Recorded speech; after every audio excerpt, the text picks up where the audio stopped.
Hello everyone, লাবণ্যদীর চ্যানেলের নতুন একটা ভিডিওতে অনেকখানি ওয়েলকাম জানিয়ে আজকে ব্লগটা স্টার্ট করে দিয়েছি। এখন ঘড়িতে সময় সকাল 5:30, ঘুম থেকে উঠেই দেখো রোজ দিনের মতো বাসি উঠোনটা ঝাড়ু দিতে লেগে পড়েছি। তো চলো বন্ধুরা, আমার সাথে থাকো, দেখতে থাকো আমার কাজকর্মগুলো। আশা করছি তোমাদের অনেকটা ভালো লাগবে।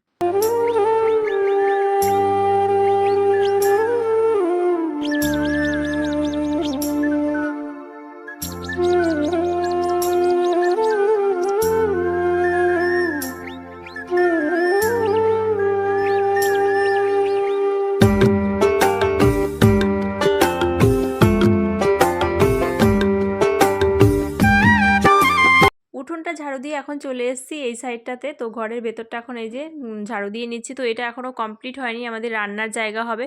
তো যাই হোক, সাথে থাকো আর কাজকর্মগুলো দেখো। এখন চলে এসেছি আমাদের ঘরের পেছন সাইডটা। তো এখান দিয়ে দেখো আম পাতা পড়েছে প্রচুর, তো সেই জন্য এখানটাও একটু ঝাড়ু দিয়ে নিচ্ছি। আর পাইপগুলো এলোমেলো হয়ে রয়েছে, সেটাও একটু হাত দিয়ে সরিয়ে পাতাগুলো বের করছিলাম।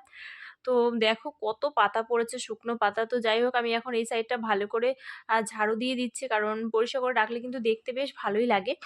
তো চলো সাথে থাকো, আশা করছি তোমাদের ভালো লাগবে। তো তারপরে দেখো চলে এসেছি টিউবওয়েলে। তো ঝাঁটা হাত পা ধুয়ে নিচ্ছি। হাত পা ধুয়ে চলে এসেছি। গতকালকে জামা কাপড় কেচে দেওয়া হয়েছিল, সেই জামা কাপড়ই মানে হালকা ভেজা রয়েছে। তো এখন যেহেতু শীতকাল পড়ে গেছে, তো সেই জন্য রোদের সেরকম একটা তাপ নেই, তো সেই জন্য হালকা ভেজা রয়েছে জন্য আজকে এই যে দেখো সকালবেলায় কিন্তু তার এই জামা কাপড়গুলো মেলে দিচ্ছি। আর দেখতে পাচ্ছ এখনও কিন্তু সূর্য মামা ওঠেনি, আর কুয়াশা দেখতে পাচ্ছ বন্ধুরা। তো চলো সাথে থাকো। তো বন্ধুরা, কেমন আছো তোমরা সবাই? আশা করছি ভালো আছো। আমি সকাল থেকে খুবই ব্যস্ত। তো বাসন মেজে ব্রাশ করে তারপর রান্না বান্না করে সবাই মিলে খাওয়া দাওয়া করে নিয়েছি। তো সকালে খাওয়া দাওয়া কমপ্লিট। এখন আবার দুপুরের জন্য রান্না বসিয়েছি। আর এখন ঘড়িতে সময় হচ্ছে 12টা। তো আমি কিছুক্ষণ আগে দুপুরে রান্নাটা বসিয়েছি আর কি, গ্যাসে বসিয়েছি রান্নাটা। আর আজকের বারটা হলো মঙ্গলবার। আর আজকে আমার প্রিয় মানুষের বার্থডে, তোমাদের দাদা ভাইয়ের আজকে বার্থডে। তো তোমরা সবাই উইশ করো, আশীর্বাদ করো, ও যেন ভালো থাকে, সুস্থ থাকে। আর আমি তো সবসময় ভগবানকে বলি, ভগবান আমার আয়ুটা ওকে দিও, দীর্ঘ আয়ু হয়, যেন ভালো থাকে, সুস্থ থাকে, এটাই প্রার্থনা করি। আর আজকে ওর জন্য আমি একটু স্পেশালভাবে রান্নাবান্না করব, কারণ রোজ দিনই তো আমি নিজে হাতে রান্না করে ওকে খাওয়াই, কিন্তু আজকে একটু স্পেশালভাবে ওকে আমি রান্নাবান্না করে খাওয়াবো। তো কি কি রান্না করছি এখন আর তোমাদের সঙ্গে শেয়ার করছি না বন্ধুরা। তো চলো একবারে রান্নাবান্না কমপ্লিট করে তারপর তোমাদের সঙ্গে দেখাবো। আর এখন বেশি কথা বলছি না, কারণ অনেকটাই লেট হয়ে যাবে না হলে। তো চলো বন্ধুরা, আর তোমরা সবাই তোমাদের দাদাভাইকে উইশ করো, আশীর্বাদ করো, ওর জন্য ভালো থাকে, সুস্থ থাকে। তো আমি তো ওকে সব সময় মন প্রাণ দিয়ে আশীর্বাদ করি যেন দীর্ঘ আয়ু হয়, ভগবান যেন আমার আয়ুটা ওকে দেয়। ও ভালো থাকলেই আমি ভালো। আর তোমরাও কিন্তু আশীর্বাদ করো ওকে। তো চলো বন্ধুরা, আর বেশি বকবক করছি না, এখন রান্নাবান্নাটা কমপ্লিট করি, না হলে কিন্তু লেট হয়ে যাবে। তোমাদের দাদাভাই আসার আগে রান্নাবান্নাগুলো কমপ্লিট করব। তো চলো একবারে পরে দেখা হচ্ছে। বন্ধুরা ফাইনালি দেখো আমার রান্নাবান্না কমপ্লিট। তো তোমাদের দাদাভাইয়ের আজকে বার্থডে, মানে জন্মদিন। তো এই দেখো সমস্তটা আমি একা হাতে করলাম। তো এই দেখো তোমাদের এক এক করে দেখাই।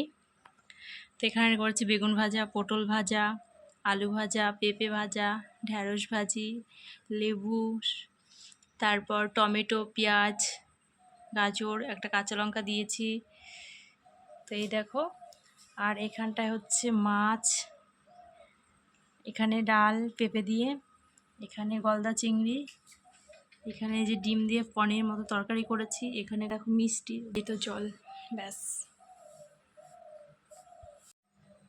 তো বন্ধুরা এই যে তোমাদের দাদা খেতে দিয়ে দিয়েছি, আর এই যে বসে পড়েছে। এখন একটু ভিডিও করে নিচ্ছি আর কটা ফটো তুলে নেব। আরও তো খুব খুশি,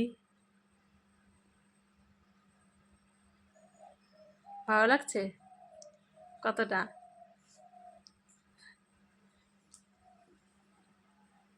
তো বন্ধুরা তোমাদের দাদা ভাই এই যে বার্থডে বয়, তো এই দেখো কেক নিয়ে বসে পড়েছে। আমার বার্থডে। আর এই দেখো চকলেট কেক, আর দেখো সুন্দর একটা ফুল। তো রোজ অবশ্যই জানিও। আর এইদিকে দেখো এই যে আমি পায়েস রান্না করেছি।